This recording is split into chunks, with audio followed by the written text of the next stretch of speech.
शनिदेव 138 दिनों के लिए वक्री होने वाले हैं और उनकी ये वक्रस्त स्थिति सिंह राशि के लोगों पर किस तरह से प्रभाव देगी, चलिए जानते हैं विस्तार से। जय माता दी दोस्तों, आप सभी का स्वागत है हमारे YouTube चैनल अमृता एस्ट्रो में। और इस वीडियो में मैं बात कर रही हूँ सबसे धीमी गति से चलने वाले ग्रह शनिदेव के वक्रस्त स्थिति में जाने के प्रभाव के बारे में। तो देखिए, सिंह राशि के लोगों के लिए अगर देखा जाए तो शनिदेव उनके अष्टम भाव में विराजमान है, तो शनि की ढैया भी आपके ऊपर चल रही है। और अब शनिदेव जुलाई के महीने में 13 जुलाई को वक्री हो जाएंगे। लगभग 138 दिन के लिए ये वक्री रहेंगे, यानी 13 जुलाई से 28 नवंबर तक ये वक्री रहेंगे। उसके बाद ये मार्गी होंगे। अब ये जो वक्रस्त स्थिति होती है ये कई मायनों में बदलाव का कारण लेकर आती है, क्योंकि जब भी कोई ग्रह वक्री होता है ना तो उसका चेष्टा बल बढ़ जाता है, यानी वो बहुत पावरफुल हो जाता है। अब ऐसे में कोई अगर पापी ग्रह पावरफुल हो और वो अच्छे स्थान पर ना बैठा हुआ हो तो भी वहां रिजल्ट बदल जाते हैं। और अगर कोई पॉजिटिव, यानी कि अगर हम कहें कि शुभ ग्रह अगर पावरफुल हुआ है तो बहुत अच्छे रिजल्ट भी दे जाता है। साथ में हमारी महादशा भी ये निर्णय करती है कि कौन से ग्रह की महादशा चल रही है, जिसके अनुसार आपको रिजल्ट देखने को मिलते हैं। ठीक है, तो अब मैं बात करती हूँ विस्तार से कि ये जो 138 दिन होंगे ये आपके लिए कैसे रहेंगे। तो आगे बढ़ने से पहले छोटा सा ही निवेदन है, चैनल पर पहली बार आए हैं, अभी तक चैनल को सब्सक्राइब नहीं किया है तो जरूर कर लें। तो देखिए, अगर हम सिंह राशि की कुंडली देखें तो सिंह राशि के जातकों के लिए छठे और सातवें घर के स्वामी शनिदेव बनते हैं और अष्टम में बैठे हैं मीन राशि में। तो शनि की ढैया चल रही थी जब अष्टम में आते हैं शनि, लेकिन अब ये जब अष्टम भाव में वक्री होंगे तो इनके वक्रस्त स्थिति में दो घर का रिजल्ट आपको देखने को मिलेगा। एक तो वह जहां बैठे हैं, एक उसके पीछे वाले घर का, यानी कि आपके 11th, आपके 7th हाउस, उसका भी रिजल्ट अब आपको देखने को मिलेगा। अब जब ये आपके 8th में थे तो इनकी दृष्टि, तीसरी दृष्टि जा रही थी आपके कार्य क्षेत्र पर, आपके कर्म के स्थान पर, यानी कि वृषभ राशि पर। तो ये क्या कर रहे थे, आपके कामों में थोड़ा धीमापन आ गया था। अब जब ये वक्री हुए तो ये पिछले घर के भी रिजल्ट देंगे, तो कहीं ना कहीं नवम भाव भी आपका इफेक्टिव रहेगा और दसम भाव भी इफेक्टिव रहेगा और 8th भी रहेगा और साथ में 6, 7 तो है ही।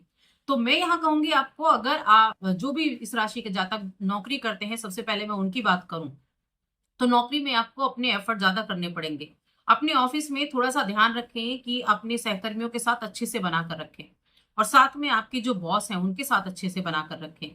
जितना अधिक आप लोगों के साथ संपर्क में अच्छे रहेंगे ना, अपने जो ऑफिस की पॉलिटिक्स है उससे दूर रहेंगे, उतना ज्यादा आपके लिए अच्छा रहेगा। वहीं अगर मैं बिजनेस की बात करूं तो देखिए, बिजनेस भाव के स्वामी आपके लिए शनिदेव होते हैं और वक्रस्त स्थिति में ये इस भाव के भी रिजल्ट देंगे। यहाँ जो टाइम पीरियड सबसे ज्यादा 28 जुलाई तक आपको ध्यान रखना है। 28 जुलाई तक मंगल जो है वो आपके सप्तम भाव को देख रहे हैं, मंगल केतु की युति है और सप्तम भाव में ऑलरेडी राहु बैठे हैं। जब 28 जुलाई को मंगल का गोचर हो जाएगा आपके द्वितीय भाव में, तब आपके लिए मैं कहूंगी कि 28 जुलाई के बाद का समय आपके लिए अच्छा होने वाला है, क्योंकि शनि तो वक्री रहेंगे लेकिन यहाँ स्थिति जो है थोड़ी सी बदल जाएगी। हालांकि मंगल की दृष्टि किस पर होगी, मंगल की दृष्टि शनि पर होगी और शनि भी मंगल को देखेंगे। यहाँ समसप्तक योग तब भी बना हुआ है, लेकिन फिर भी मैं कहूंगी, देखिए एक चीज हमेशा याद रखें, पहली चीज तो डरना नहीं है। दूसरी चीज है कि शनि का जो काम है ना, शनि हार्डवर्क बिल्कुल कराते हैं, लेकिन शनि कभी भी आपके कामों का रिजल्ट दिए बगैर नहीं जाते हैं।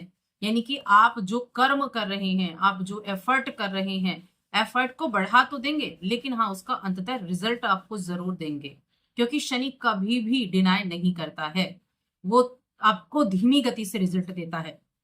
अब 4 महीने के 138 दिन, ये जो 138 दिन है, इस दौरान आपके कर्म क्षेत्र पर सबसे ज्यादा इफेक्ट पड़ रहा है।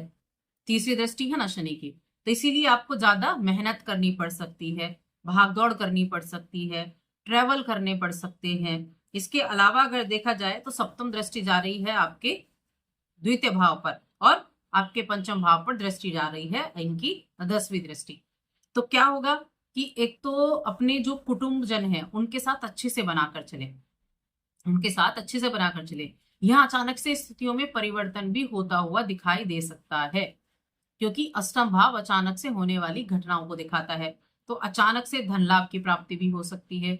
अचानक से आपको 28 जुलाई तक अगर कोई केस वगैरह चल रहा था आपका, तो मैं कहूंगी उस कोर्ट केस में आपको विजय प्राप्त हो सकती है, आपके फेवर में रिजल्ट आ सकता है, तो ये स्थिति भी रह सकती है। इसके अलावा अगर आप जॉब चेंज करना चाहते थे तो मैं कहूंगी अभी आप जॉब चेंज ना करें, अभी थोड़ा सा यहाँ अपनी इसी जॉब पर आपको अडिग रहना होगा, इसी जॉब को करते रहना होगा। आगे जब चांस मिलेंगे तब आपको जॉब चेंज करनी है, क्योंकि अभी थोड़ा मुश्किल हो सकती है आपको जॉब चेंज करने में। वहीं अगर मैं बिजनेस की बात करूं तो देखिए, पार्टनरशिप में बिजनेस जो पहले से काम कर रहे हैं उनके लिए अच्छा है, लेकिन नए कार्य की शुरुआत या बहुत बड़ा इन्वेस्टमेंट आपको नहीं करना चाहिए। हालांकि शनि आपको विदेश से लाभ दिलाएंगे, विदेश भेजने का काम भी करेंगे, और कहीं ना कहीं जो आईटी फील्ड से जुड़े हुए जातक हैं उनके लिए अच्छे रिजल्ट देने का कार्य करेंगे। जो रिसर्च वगैरह कर रहे हैं उनके लिए बहुत अच्छा ये समय रहने वाला है।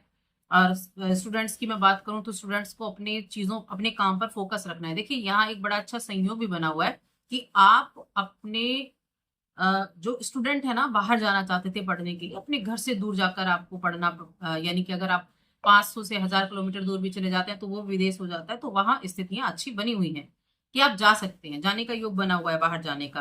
क्योंकि गुरु भी तो देखिए पंचम भाव को देख रहे हैं, गुरु की भी तो दृष्टि है, गुरु आपके तीसरे भाव को भी देख रहे हैं, तो गुरु आपको उन चीजों से राहत देते हुए दिखाई देंगे जहां उनकी दृष्टि होगी, तो उन चीजों से आपको राहत भी देखने को मिलने वाली है। और गुरु की राशि में भी शनि बैठे हैं, तो कुछ ना कुछ राहत आपके लिए जरूर रहने वाली है।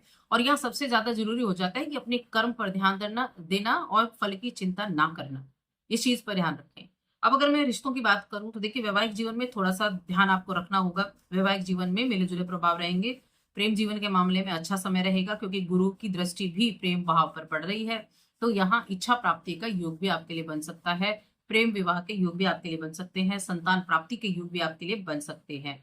तो और चीजों में ये रहेगा। हेल्थ की अगर मैं बात करूं तो हेल्थ का अभी तो आपको, जो सिंह राशि के जातक हैं उनको देखिए एनर्जी उनके अंदर भरपूर होगी, लेकिन फिर भी कहूंगी कि हेल्थ का थोड़ा सा ध्यान आपको रखना होगा।